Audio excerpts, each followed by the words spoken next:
Hola, soy Ana González, tu profesora de Historia, y hoy desarrollaremos la semana número 18, ciclo ordinario virtual 2019-2. No esperemos más y vamos con las preguntas. Pregunta número 1 dice, el régimen militar que se instauraría desde el 68 devolvió la iniciativa política al Estado. Fue este el que marcó el paso de los cambios, desconcertando continuamente a los sectores sociales, que al comienzo solo atinaban a preguntarse cuál sería la siguiente movida de los militares. El programa de reforma del país de los militares no correspondía claramente a los intereses del grupo social específico. Ello llevó a que el carácter del gobierno militar fuera uno de los temas de constante y a veces estéril discusión en los años 70 entre los intelectuales de izquierda. Contreras y Cueto, Historia del Perú Contemporáneo, página 340.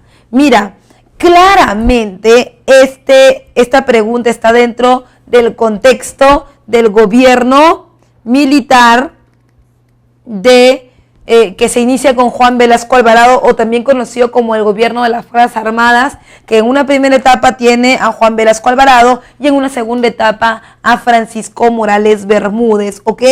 Entonces, una de las cosas que es bastante interesante de revisar de ese texto es sobre todo este pedazo que dice, fue el que marcó el paso de los cambios, desconcertando continuamente a los actores sociales.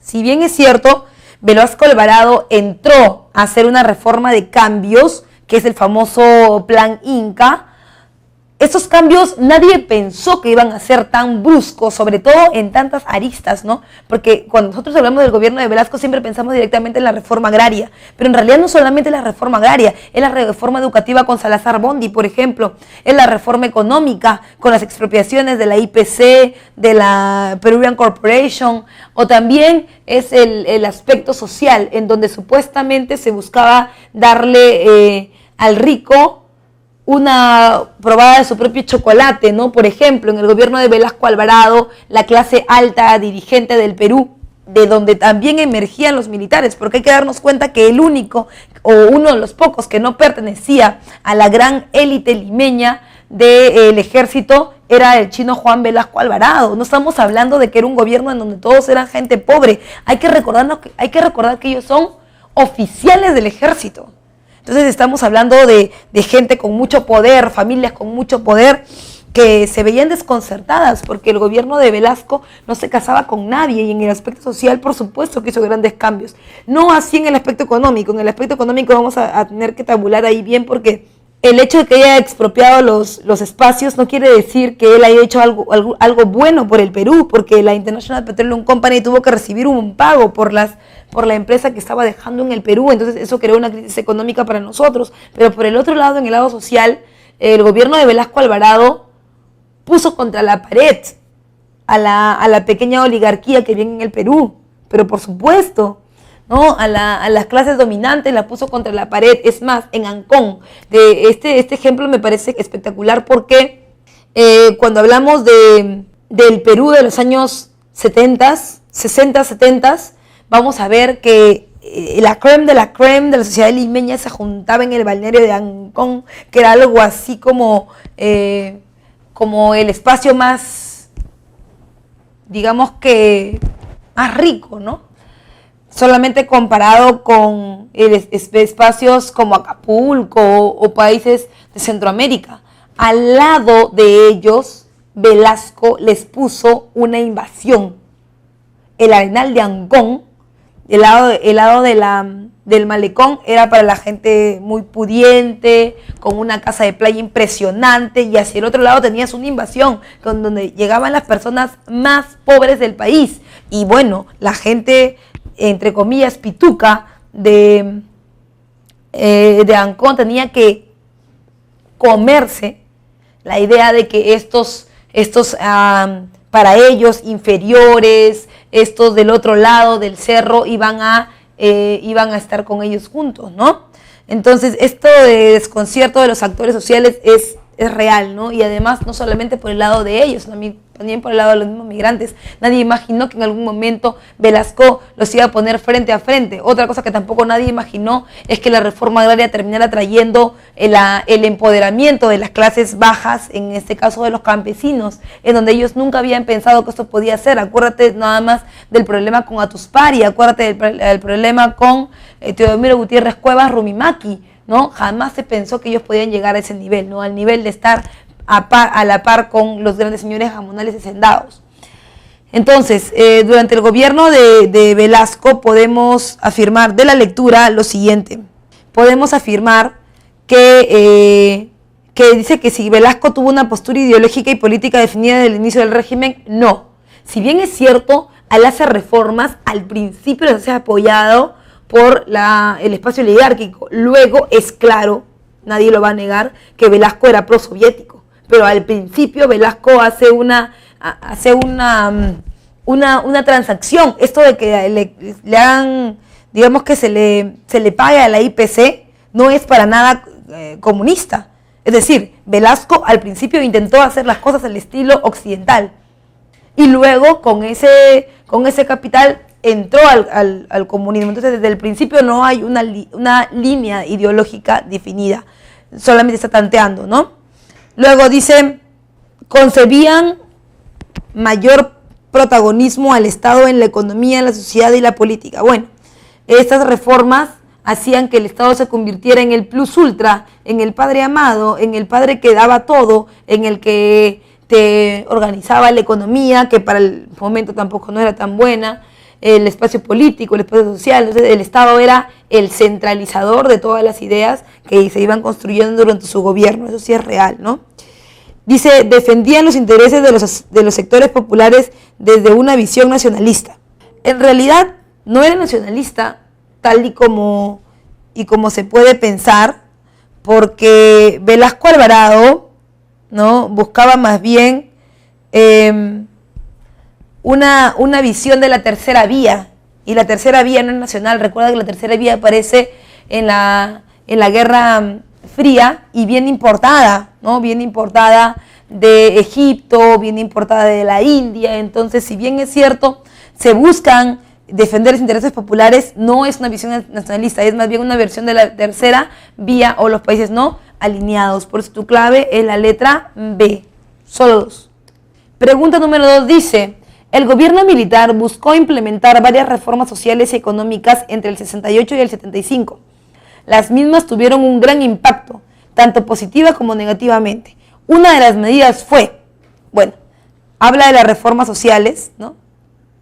Y dentro de las reformas sociales tenemos la reforma educativa, la reforma económica, que incluye al sector social. ¿Por qué? Porque incluye las nuevas formas de vivir, ¿no? La política va a jalar directamente a la economía porque incluye las formas de vivir, ¿no? Aquí tienen la reforma social. Entonces, vamos a ir con las claves para descartar. Dice, la privatización de la educación con base en las ideas de Salazar Bondi. Mira, sí es cierto que Salazar Bondi fue el ministro de Educación del gobierno de Velasco Alvarado, pero lo que no es cierto es que Salazar Bondi buscara privatizar. Al contrario, Salazar Bondi buscaba la nacionalización y el nacionalismo en cada paso que daba la educación. Eso quiere decir que lo que buscaba era eliminar las barreras de clases sociales que había en la educación. Por eso la letra A no puede ser. Dice, la promoción de la oligarquía agroexportadora nacionalista. Por supuesto que no. Velasco nunca habló de una oligarquía. Si al principio le dio algunas prerrogativas o algunas oportunidades a la IPC, jamás habló de que la oligarquía debería ser la que debería comandar el Perú ni la que debería tener los mejores espacios económicos. Por eso también la B no podría ser. Dice, el intento de desarrollar un aparato industrial de carácter nacional, eso sí, porque en el aspecto económico, este aspecto económico va a jalar el aspecto social, ya que Velasco Alvarado lo que buscaba era crear una industria nacional que fijara las bases de una sociedad autogestionaria.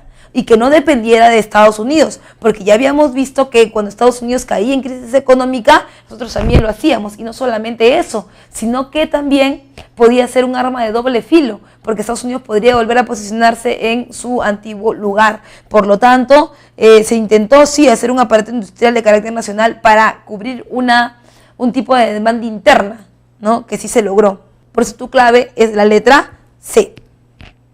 Pregunta número 3 dice: la década del 80 en el Perú tuvo graves dificultades sociales, económicas y políticas. Establezca la alternativa correcta con respecto a este periodo. 1980. Estamos refiriéndonos entonces al gobierno de Belaúnde Terry y por supuesto al primer gobierno de Alan García. Muy bien, entonces, dice, en la década del 80, el Perú tuvo grandes dificultades y te pide que establezca la alternativa correcta respecto a este periodo. Dice, la devaluación del dólar y el aumento de las exportaciones de bienes de capital. No se devalúa el dólar, lo que se evalúa en el gobierno de Alan García, tú ya sabes, es la moneda nacional, que en ese momento es el INTI. Por lo tanto, la letra A no puede ser. Dice, la disminución del fenómeno del narcotráfico y su infiltración en la política. La disminución, por supuesto que no. El narcotráfico se va a ver inclusive alimentado por las condiciones sociales y económicas que vive el Perú. Recuerda que en ese momento aparece el MRTA, y el MRTA, el Movimiento Revolucionario Tupac Amaru, está basado en la adquisición de capital del espacio cocalero de la selva, que va a alimentar poco a poco este grupo, ¿no? Por eso también es falsa. Dice, la consolidación del sistema de partidos políticos y el prestigio del Congreso. Poco a poco, es cierto, se va avanzando en el espacio político, pero no es cierto que haya una consolidación de los partidos políticos. ¿Por qué? Porque es más bien el APRA el que pierde el protagonismo. Si bien es cierto, el APRA ha venido desde el año 24 intentando entrar a la política peruana, va a ser en el gobierno de Alan en donde pierde todo prestigio, porque a las largas colas, el periodo de la crisis económica, la crisis social, los va a debilitar. Entonces, por eso la letra C tampoco puede ser. Dice, una nueva de ola migratoria desde la costa norte y la sierra central y también la sur. Esa clave es la correcta. ¿Y por qué? Dice, una nueva ola migratoria de la costa norte. ¿Por qué crees que la gente podría venir de la costa norte? Porque acabamos de pasar en 1983 el famoso fenómeno del Niño. Y recuerda que cada vez que hay un problema de estos, en donde la escasez de alimentos empieza a golpear alguna zona, esta gente comienza a movilizarse, a migrarse hacia Lima. En la sierra central y sur también van a haber problemas. ¿Por qué? Porque es ahí donde el MRTA en la mayor parte de las ciudades va a comenzar a operar, y como la gente no puede seguir viviendo en esas zonas porque son zonas rojas, son zonas peligrosas, comienzan a migrar a Lima. Por eso tu clave en la pregunta 3 es la letra D. Pregunta número 4, esta es una pregunta interesante porque nos habla del gobierno de Alejandro Toledo, que muy pocas veces tocamos en preguntas de separata, y es porque la mayor parte de las preguntas de Toledo, digamos que Toledo es el menos tocado en exámenes de admisión. Por eso es que nosotros casi no lo desarrollamos mucho, pero es interesante ver cómo se desarrolló su gobierno. Y dice, Alejandro Toledo venció en las elecciones presidenciales del 2001 a Alan García, en lo que constituyó el inicio de un gobierno electo post-fujimorismo. Al respecto, es correcto afirmar sobre Toledo que, bien, Alejandro Toledo va a ser producto de una nueva forma de pensar desde el espacio popular, ¿no? Cuando Fujimori en el año 2000 vuelve a postular a la presidencia de la República y gana de manera fraudulenta, es el mismo Alejandro Toledo el que se le pone delante, ¿no? Y el principal contrincante de él, cuando llama a la marcha de los 4 suyos, que fue multitudinaria.